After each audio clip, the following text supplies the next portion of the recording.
دوستان عزیز، در فضیلت جهاد در اسلام خیلی آیات و احادیث آمده است. در قرآن عظیم و شان، در احادیث صحیح خیلی آیات و احادیث جایگاه بلند این عبادت را، این عبادت قرآنی و ربانی را بیان می کند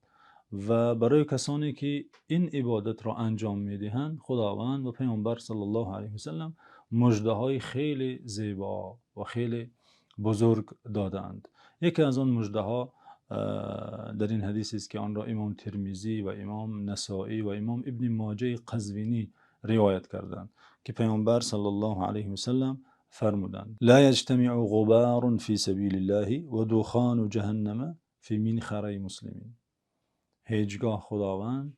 گرد و غبار و دود آتش جهنم را در سوراخی بینی هیچ بنده جمع نمی کند. یعنی هر آن بنده ای که در راه خدا به جنگ و نبرد براید و گرد و غبار به سوراخی بینی او رسد، هرگز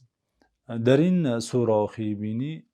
دود آتش جهنم نمی رسد. این مژده بر این است که هر کسی در راه خدا صادقانه و به خاطر خدا با اخلاص نبرد می کنند، این عبادت را انجام می دهد، مژده بر این است که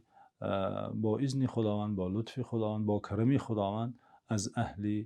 بهشت است.